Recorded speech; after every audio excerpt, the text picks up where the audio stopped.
Bonjour à tous. On va voir aujourd'hui le chapitre 8 de biostatistique qui est fait par la faculté en 4 heures, qui regroupe 4 grands tests statistiques avec chacun des euh, conditions différentes, que ce soit pour les échantillons, que ce soit pour les conditions d'application. Donc le premier test qu'on va voir, c'est le test de comparaison des moyennes. Il y a deux situations possibles. Le premier sur deux échantillons représentatifs d'une population, et le deuxième c'est un échantillon avec une valeur théorique, mais celui-là on le verra plus tard. Du coup, pour comparer deux moyennes calculées sur deux échantillons représentatifs, c'est de savoir s'ils sont issus d'une même population, deux populations différentes. Si c'est deux grands échantillons, bah du coup voilà, on a les données nécessaires, c'est l'effectif, les moyennes, les variances et du coup les estimations. Parce qu'attention, il faut bien savoir qu'on estime la variance de la population et par contre, on a la variance de l'échantillon. Voilà, c'est bien sûr quelque chose à faire attention. Donc, on a des conditions d'application et ça sera pour chaque test, hein, encore une fois. Donc, c'est échantillon pris au hasard et expérience dépendant. Et quand on est dans le cas des grands échantillons, donc c'est N1 qui doit être supérieur ou égal à 30 et N2 aussi. Il faut bien faire attention à ça. Donc maintenant, la formule qui va être utilisée, c'est bien sûr, on va regarder donc la moyenne 1 moins la moyenne 2 divisé par l'estimation de la variance des différences. Même si du coup là c'est plus la variance parce qu'on a mis une racine. Donc ici il y a la formule pour calculer l'estimation de la variance des différences des variances. Attention, il faut bien lire pour chaque test parce qu'ils auront tous des lois différentes à suivre, donc des tables différentes. Ici, comme on est dans le cas des grands échantillons, bah, ce sera une loi normale. Donc la loi normale, vous devez savoir la lire depuis déjà plusieurs chapitres. Et ça, pour la conclusion du test, sera à peu près toujours pareil. C'est si la valeur, donc elle est inférieure à strictement, bien sûr, inférieure à celle dans la table, on conserve H0, donc l'hypothèse nulle. Et si elle est égale ou supérieure à celle dans la table, bah, du coup, on rejette H0, donc l'hypothèse nulle, et on accepte l'hypothèse alternative avec un risque alpha de se tromper. Donc maintenant, il y a aussi cas où l'un au moins des deux échantillons est petit, donc bah, tout est pareil, sauf que pour les conditions d'application, déjà, on a un des deux qui est inférieur à 30. Et il faudra faire très attention, la loi, bah, c'est la loi de student, c'est plus la loi normale, parce que du coup, c'est inférieur à 30. Et pour lire la table, bah, ce sera n plus 1 plus n1 plus n2 moins 2. Il faudra faire très attention à ça pour ne pas se tromper lors de notre comparaison, pour savoir si on accepte H0 ou on le rejette. Et bien sûr, maintenant, bah, l'estimation de la variance des différences est différente. C'est pas le même calcul qu'on va utiliser, donc il faudra faire très attention à ça. Donc, la conclusion du test, maintenant, bah, c'est grand T, parce qu'on a la loi de student encore une fois. Avant de passer au prochain test, vraiment, à chaque fois, dites-vous, ok, on est dans quel cas? Donc, on est dans le cas, ici, du coup, la comparaison des moyennes, ok, mais on est dans quelle situation? Situation de deux échantillons représentatifs, enfin, de comparer deux moyennes calculées, où on compare une moyenne à une valeur théorique. Et encore une fois, en fait, c'est une poupée russe. Est-ce qu'on est dans deux grands échantillons, ou est-ce qu'on est... Il y en a un qui est inférieur à 30, un des deux, ou les deux peut-être. Deuxième partie, du coup, on compare la moyenne calculée sur un échantillon à une valeur théorique. Donc là, l'échantillon, bah, il n'y en a qu'un seul, donc c'est lui qui doit être pris au hasard.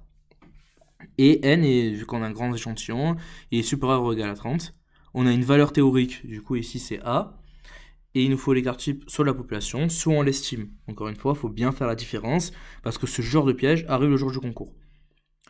Donc si il est inconnu, attention encore une fois, c'est pareil, c'est cette poupée russe. S'il est inconnu, alors on va utiliser cette formule. Par contre, s'il est connu, on va utiliser cette formule, mais s'il est inconnu, on va utiliser cette formule. Et vu qu'on est dans un grand échantillon, la loi normale est centrée réduite. On utilise cette table-là. Maintenant, pour un petit échantillon, il y a des différences, encore une fois.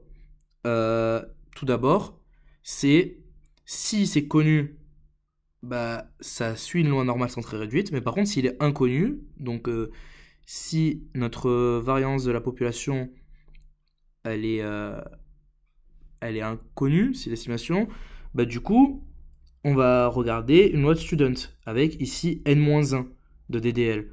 Et il faut faire très attention par exemple parce que ici c'était n1 plus n2 parce que du coup on avait deux échantillons mais moins 2. Bah, on retient si on a deux échantillons on fait moins 2 dans ce cas-là et vu qu'ici on n'en a qu'un seul on fait moins 1. Voilà. Et du coup toujours pour la comparaison bah, on compare aux valeurs lues dans la table. Donc ici c'est tout dépend en fait, soit on va utiliser une loi normale, soit on va utiliser une loi de student. Maintenant, on va prendre une annale. En fait, il y en a deux que j'ai choisi. C'est des annales qui remontent un peu, vous inquiétez pas, j'ai pas pris celle de 2020 ou autre.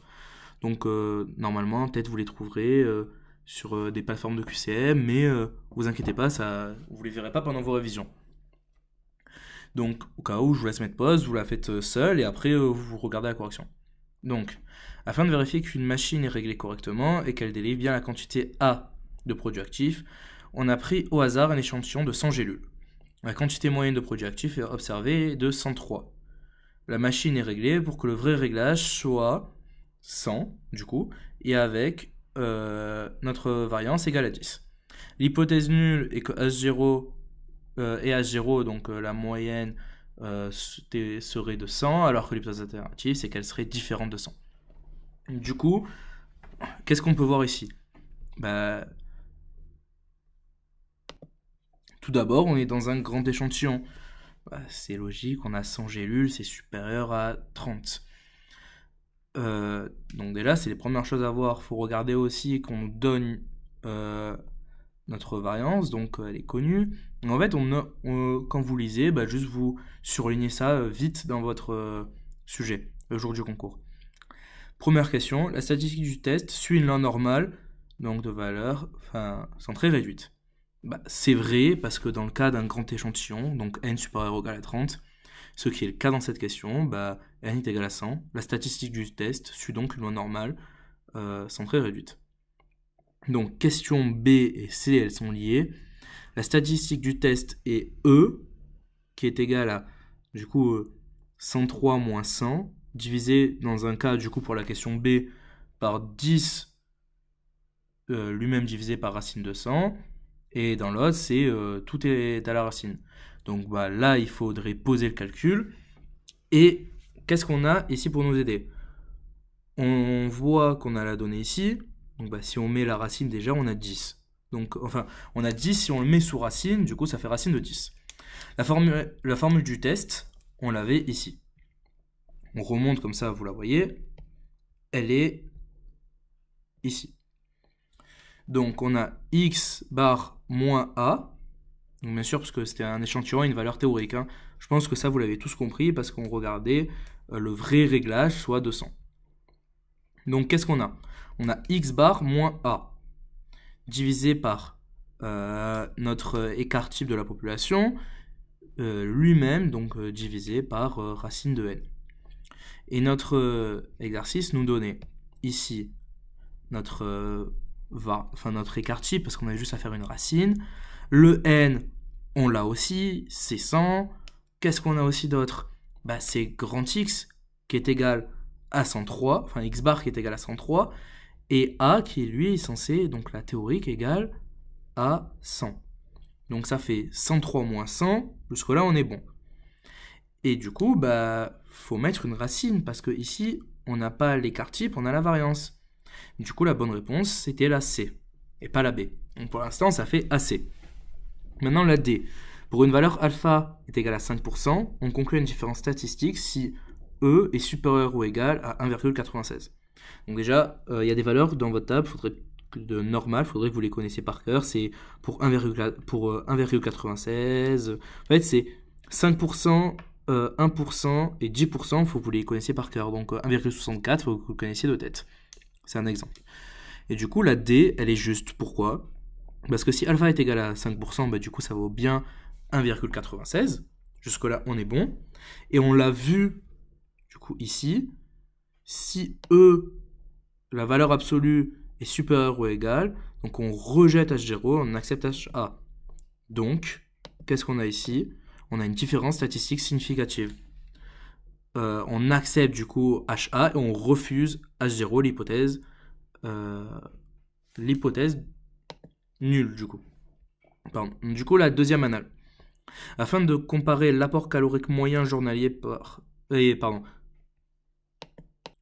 la si E est égal à 2,25, le degré de signification est P strictement inférieur à 0,01. Bah, si on va dans la loi normale, on voit que 2,25 il est compris entre 2,17 et 2,33. Donc le degré de signification P, lui, il est compris entre 0,02 et 0,03. C'est nos valeurs d'alpha. Et donc P, il n'est pas inférieur à 0,01, mais il est supérieur. Donc voilà, par contre, dans ces cas-là, il faut bien aller dans la table, lire. Ça met un peu plus de temps que les QCM de base des premiers chapitres, mais c'est des points importants à voir. Deuxième QCM pour ce test, afin de comparer l'apport calorique moyen journalier par habitant, dans deux régions A et B, on a pris au hasard un échantillon de taille 10, donc on voit la taille 10, on voit que c'est deux régions, donc deux échantillons. On a établi pour chaque individu l'apport calorique journalier. Concernant cette test statistique, on voit qu'alpha est égal à 5%, donc qu'est-ce qu'on fait? L'item A, il est nécessaire de supposer que l'apport calorique suit dans chacune des régions une loi normale. Bah oui, parce qu'on compare deux moyennes de deux petits échantillons, parce que leur taille est inférieure à 30, elle est égale à 10. En pareil cas, bah du coup, on doit supposer qu'elle suit une loi normale. Attention, du coup maintenant l'item B, il est nécessaire de supposer l'égalité des variances dans les deux échantillons. Ça c'est un piège qui revient souvent dans ces chapitres, c'est pas deux échantillons, mais c'est dans les deux populations. Donc la A est vraie, la B est fausse. C, la statistique du test suit une loi de Student à 19 DDL. Bah du coup, on fait quoi? On fait N plus 1. N1 plus N2 moins 2 dans ce cas-là. Donc ça fait quoi? Ça fait 10 plus 10 moins 2, ça fait 18. Et du coup, on voit que la C est fausse, mais la D est juste. Et maintenant la E, l'hypothèse alternative du test et les apports caloriques moyens sont égaux. C'est faux. L'hypothèse alternative, c'est pas qu'ils soient égaux, c'est qu'ils soient différents. Donc voilà, là on a traité les premiers tests. J'espère que vous avez tout compris. Et on se revoit pour les prochains tests.